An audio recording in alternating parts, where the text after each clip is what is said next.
Hello, this is L'Oreal for Loonshy Productions.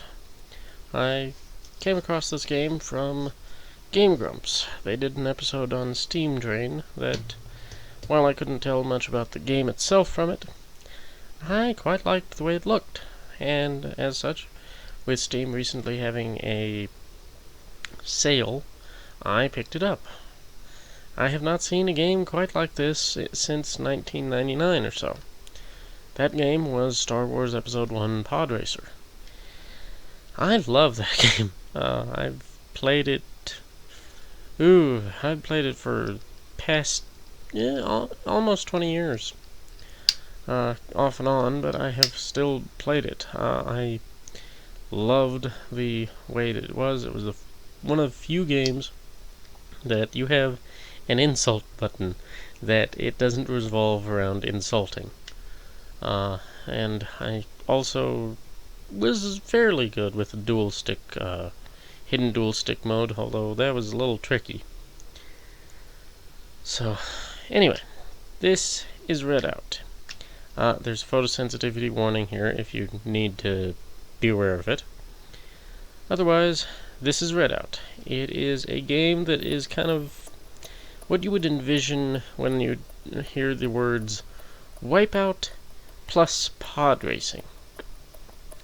Basically, the game is designed to be similar to Podracing, but it is also one that is... It has a track like Wipeout. You cannot go off the course. As you can see here, I have the Sulha Karin, which is very clearly based off Podracer. So, you can have that. You can choose the Conquer Technologies Gila. Kind of looks like the Americans' designs. Acera Takatora. Looks interesting. Kind of alien. GT9 Stradale. Kind of looks like Blade Runner to me. ESA Vanguard. Now this is definitely inspired by Wipeout or Battlestar Galactica. The only thing that makes it look different really is the VTOLs. The little fans in the wings. Königsworth Engineering Centaur. This is an interesting design. But anyway. Oh, I should get some upgrades. I'll show you the ship history in a bit.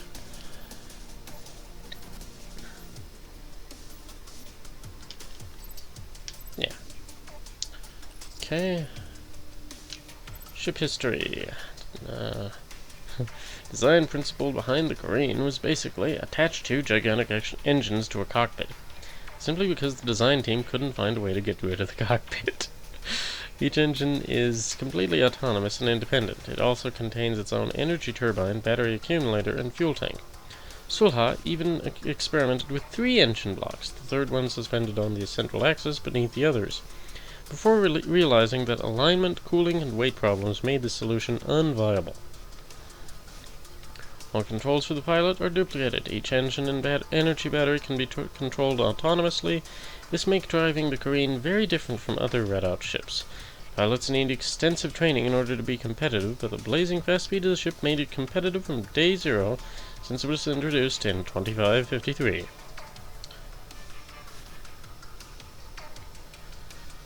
About Sulha, rooted in history. Comes from an old Earth racing team, Sulha Racing, which was born as a joint Israeli-Palestinian project in 2028. Interesting, kind of optimistic. This kind of collaboration was fostered and economically supported throughout the two states, in order to promote stability and reduce cross-cultural barriers in a geographical zone torn by many, many long years of conflict, and finally entering a much-needed era of peace. Sulha Racing was focused on rallying. It competed in the last editions of the famous Dakar. I would wonder if that's actually in Dakar or in Argentina. the famous Dakar rally with good results, expanded its research department, and moved in the field of vehicular activities on the moon during the first colonization phase. The racing branch was disbanded during the Titan colonization, when the company focused on producing vehicles for mass transit on the new planet. The company was eventually bought and absorbed. Sulha AG Racing was created as a joint venture between Mars-based and Titan-based engineering companies. The name and the story behind it represent the intent of uniting different worlds, working together for success. Sulha AG entered the SRRL just a few years ago and grew quickly, becoming one of the top teams and pushing the boundaries of max speed and handling. Their hover ships are blazingly fast. In fact, they are 80% engines and energy accumulators. And acceleration, speed, and energy are a benchmark for the competition. Much less attention is given to magnetic grip inducers, even less to the overall structure. For those drivers who are not afraid to take risks and respawn a few times during a race, pushing their driving skills to achieve the perfect trajectory without hitting too many barriers, this is the perfect team. Anyway, I have had a bit of trouble getting this game recording properly and various things, but I have actually improved enough that I think I can do this and have fun. So, with no further ado, let's begin the career mode. Simum time attack.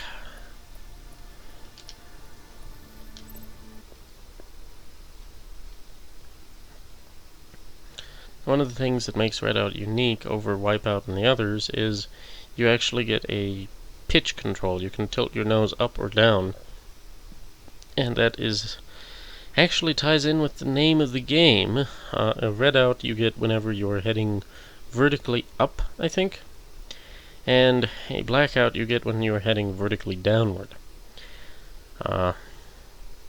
To adjust these and mediate them, you tilt your nose. Anyway, the tracks and scenery kind of remind me personally of Speed Racer, which is another thing that I liked a lot, but I haven't really much more proof than that. Just kind of reminds me personally of it. Anyway, I'll probably be quiet here while I race. 3, 2, 1, go!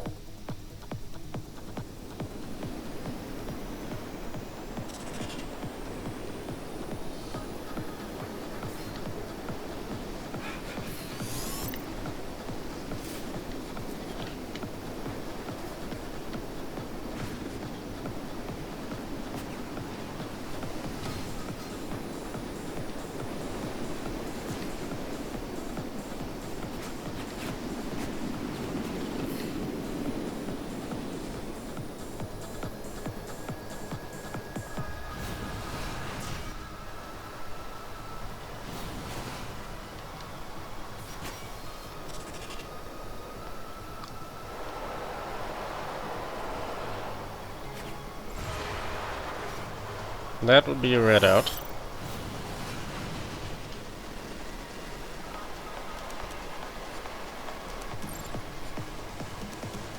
New record.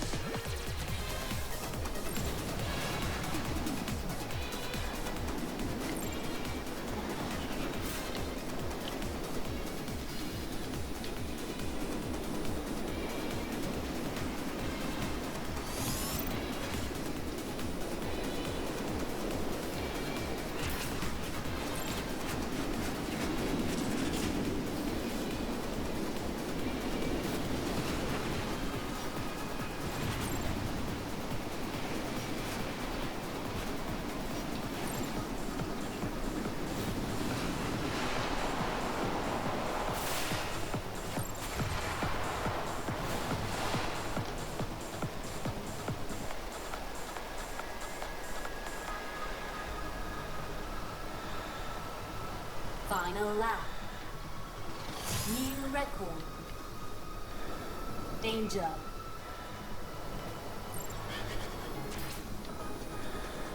Danger.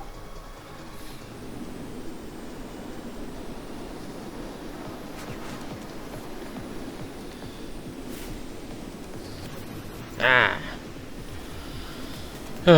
Okay. Need to be a little more careful.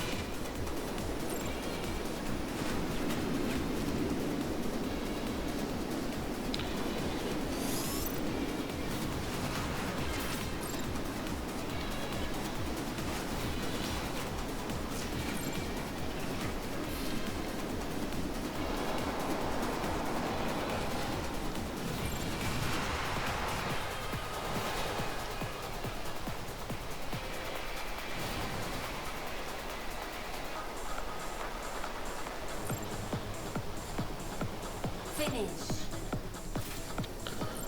Now, one of the things that... Oh, darn. One of the things that I should mention that I forgot about until now. This game is coming to the Nintendo Switch, as far as I understand. As such, this game will be probably gaining a fairly large user base around that time. There is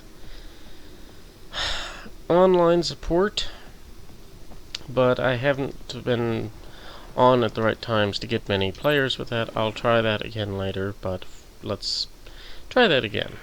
3, 2, 1, go. And you can see from the back here that even the cockpit has a jet to keep up with it. And I would presume this is what the pilots see. This is some sort of a holographic pad which they're on or something, and you get a surrounding.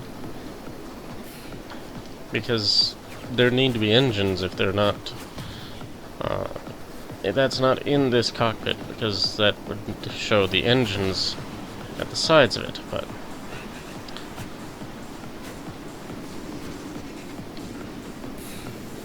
Come on. Come on.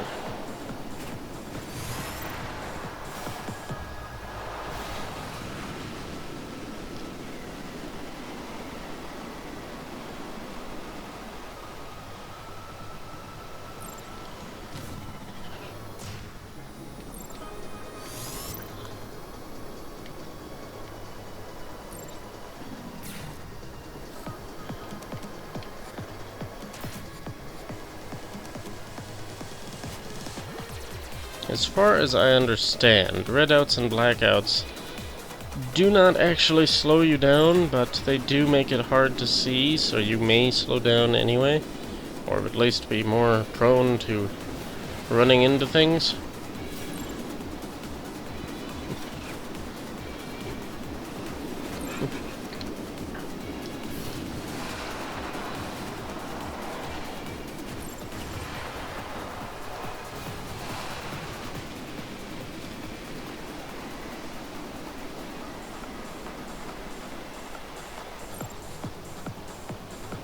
Final lap.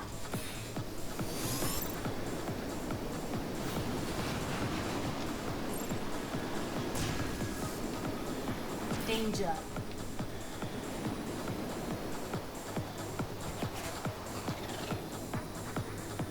Now, if you do manage to scrape your hull down too low, Danger. like I do there, you can avoid touching enough stuff, and it will slowly regenerate, though it is very slow.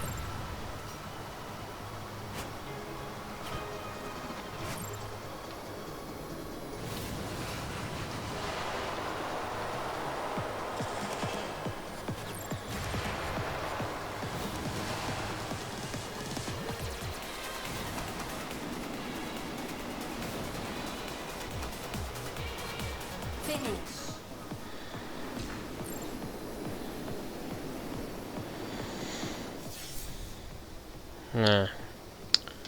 Well, anyway, I'm going to show you the other game modes here first, and then I'll show you more of the career in another episode. You have the online mode, which, let's see if I can find anyone. Anyway, one of the things that I used to like Podracer, I did get to play one of the arcade cabinets way back when they were still in arcades. And I really liked the control scheme. I really thought that was novel with the dual throttles, one for each engine.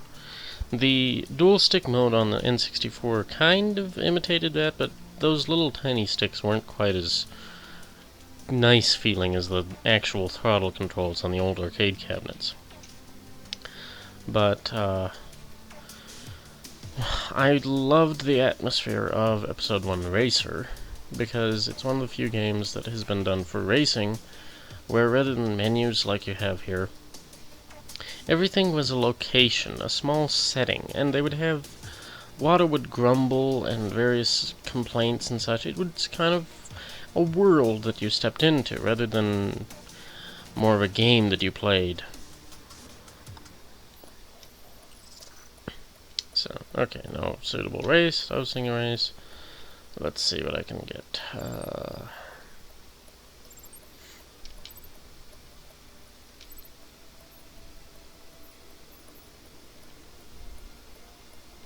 Yeah. Let's do that one.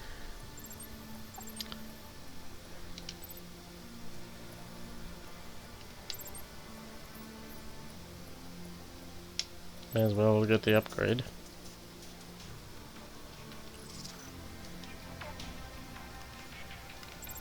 Let's see, what colors do I have?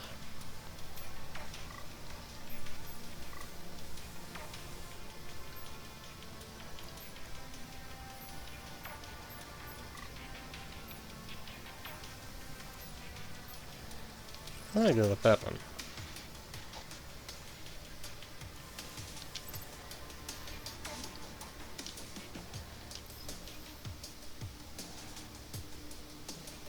See if I can get anyone.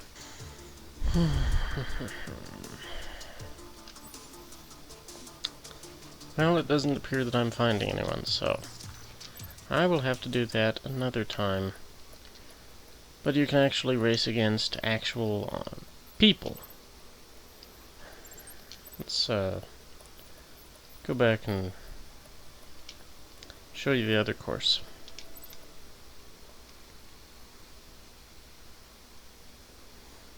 See what I can do here. I quite like the game because it's one of the few that I have seen in the past decade that have tried to make a pod racing speed world. Not just something that they're hovercraft, but they go at about 100 and some odd miles an hour, maybe 200.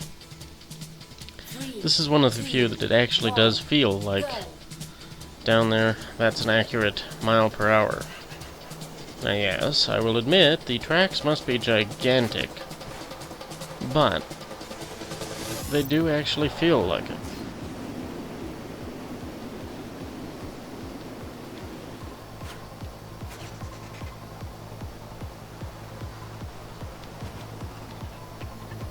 Now the Game Grumps were the ones that did a brief episode, and you can kind of see them play it in the background, but due to them being the Game Grumps, they're not the most dedicated and focused on showing you the game itself. But you got a good sample of it back there at least.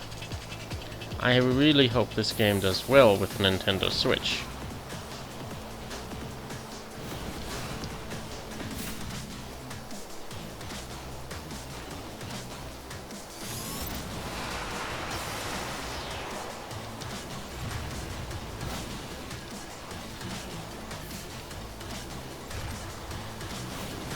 I think it would be quite good with motion controls, honestly.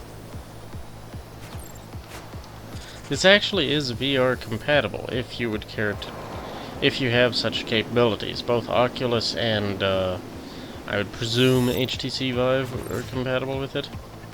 But it is Steam VR compatible, and Oculus VR compatible, so if you have a VR headset or VR controls, you can use that with it, and I think that would be quite impressive.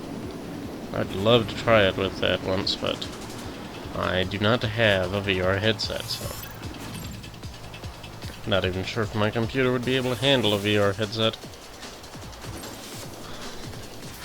Ah.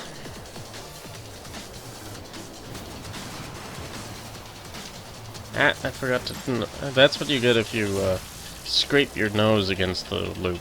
I forgot to tilt up.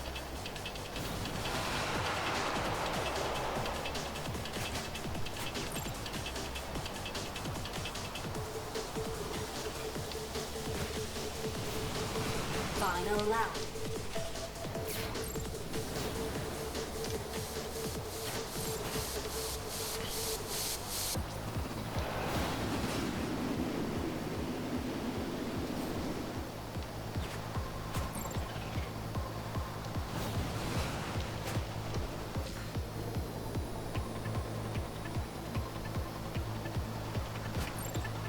Now, I've turned off the specifics around the screen HUD, as it puts it, the laps and time and all that, because I tend to find those distracting. I get a little too focused on my position or my time, and I don't do well. Or at least as well as I could. Sometimes I push too hard, and other times I start screwing up because I'm too concerned about my position. So, you can customize it to your own. You can even turn off the lower HUD that I have down there, if you wish. And on a high-end system, you probably can get it to run much smoother. I have about a mid-range one, so it's not the best for it, but it's quite pleasing. Bronze medal awarded. Didn't improve much, but anyway. Let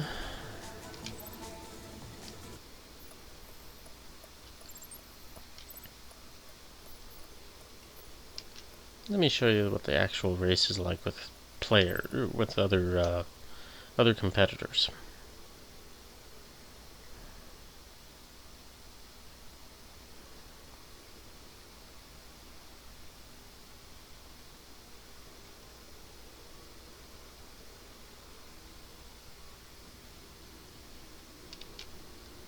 Three, two, one, go.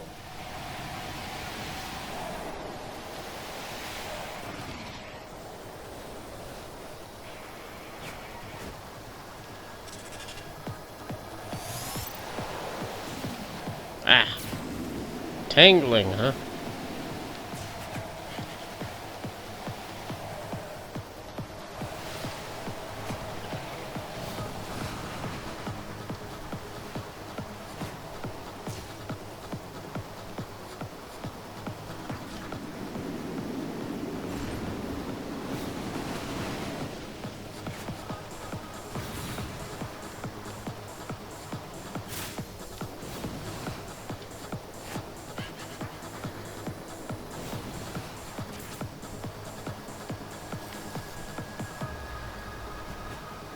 I would expect at bare minimum these are like 30 meters in length, these vehicles, because the cockpit is probably around the size of, well, a small car. As such, the engines are much bigger, and all the other vehicles are around the size of a small truck with trailer or airplane or similar.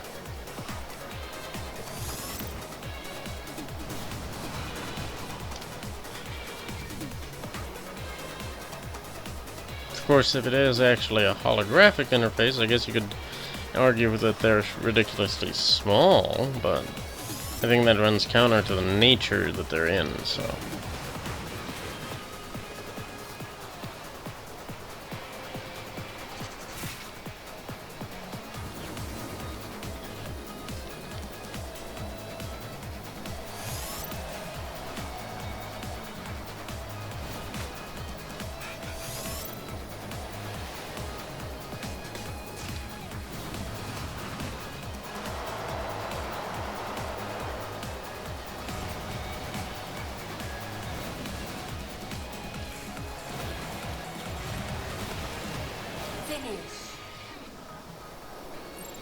Finish.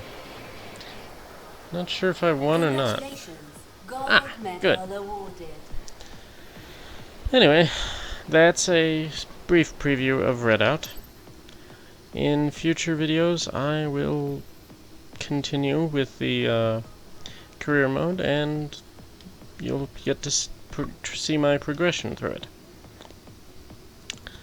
Anyway, I hope you enjoyed the video. This is L'Oreal for Loonshy Productions, signing out. See you in another video.